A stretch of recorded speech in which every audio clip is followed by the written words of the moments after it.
Sandman Stories presents Chapter 8, The Vision of the Holy Man.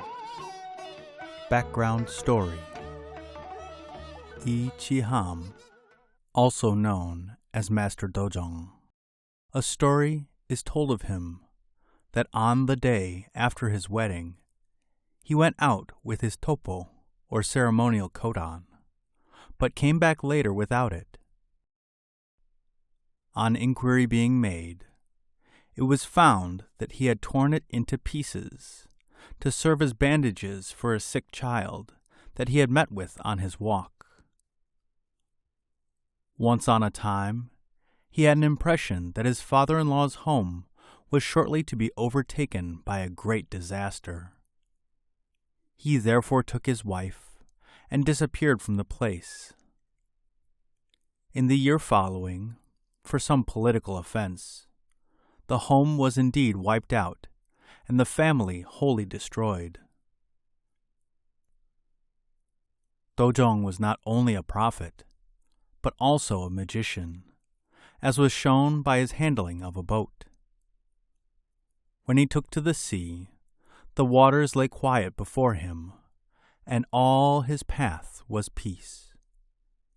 He would be absent sometimes for a year or more, voyaging in many parts of the world. He practiced fasting, and would sometimes go for months without eating. He also overcame thirst, and in the hot days of summer would avoid drinking. He stifled all pain and suffering, so that when he walked and his feet were blistered, he paid no attention to it. While young, he was a disciple of the famous Taoist So Hwa-dam. As his follower, he used to dress in grass cloth, the poor man's garb, wear straw shoes, and carry his bundle on his back. He would be on familiar terms with ministers of state, and yet show indifference to their greatness and pomp.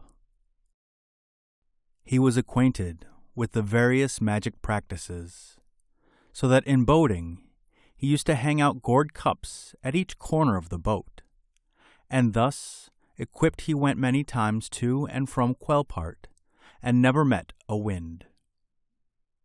He did merchandising, made money, and bought land which yielded several thousand bags of rice that he distributed among the poor. He lived in Seoul in a little dugout, so that his name became Mud Pavilion, or Dojong. His cap was made of metal, which he used to cook his food in, and which he then washed and put back on his head again. He used to wear wooden shoes and ride on a pack saddle.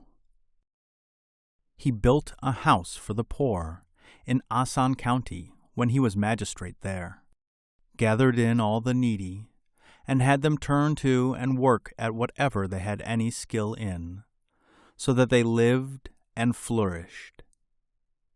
When anyone had no special ability, he had them weave straw shoes.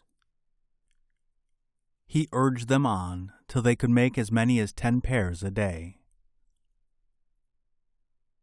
RYUK said of him that he was a dreamer and not suitable for this matter-of-fact world, because he belonged to the realm of flowers and pretty birds, songs and sweet breezes, and not to the common clay of corn and beef and radishes. Dojong heard this and replied, "Though I am not of a kind equal to beans and corn, still I will rank with acorns and chestnuts. Why am I wholly useless?" Thus it is written in Korea's record of famous men.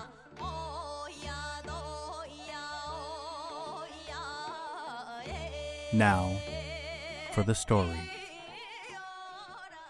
Teacher Dojong was once upon a time a merchant, and in his merchandising went as far as the East Sea. One night, he slept in a fishing village on the shore. At that time, another stranger called, who was said to be an I-in, or holy man. The three met and talked till late at night. The master of the house, the holy man, and Dojong. It was very clear and beautifully calm. The holy man looked for a time out over the expanse of water, then suddenly gave a great start of terror and said, "An awful thing is about to happen." His companions, alarmed at his manner, asked him what he meant. He replied, "In 2 hours or so, there will be a tidal wave that will engulf this whole village, utterly destroying everything. If you do not make haste to escape, all will be as fish in a net." Dojong, being something of an astrologer himself, thought first to solve the mystery of this, but could arrive at no explanation.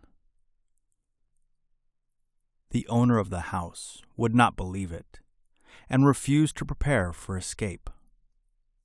The holy man said, however, "Even though you do not believe what I say, let us go for a little walk up the face of the rear of the mountain. If my words fail, we can only come down again, and no one will be the worse for it.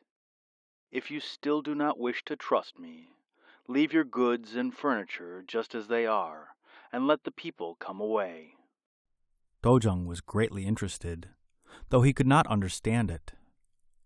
The master, too, could no longer refuse this proposal, so he took his family and a few light things and followed the holy man up the hill.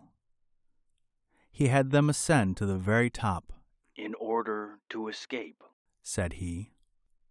Dojong did not go to the top, but seated himself about halfway up. He asked the holy man if he would not be safe enough there. The holy man replied, "Others would never escape if they remained where you are, but you will simply get a fright and live through it." When the cock-crow came, sure enough the sea suddenly lifted its face, overflowed its banks, and the waves came rolling up to the heavens, climbing up the mountainsides till they touched the feet of Dojong. The whole town on the seashore was engulfed. When daylight came, the waters receded. Dojong bowed to the holy man and asked that he might become his disciple. The holy man, however, disclaimed any knowledge, saying that he had simply known it by accident. He was a man who did not speak of his own attainments. Dojong asked for his place of residence, which he indicated as nearby, and then left. He went to seek him on the following day, but the house was vacant, and there was no one there. The end.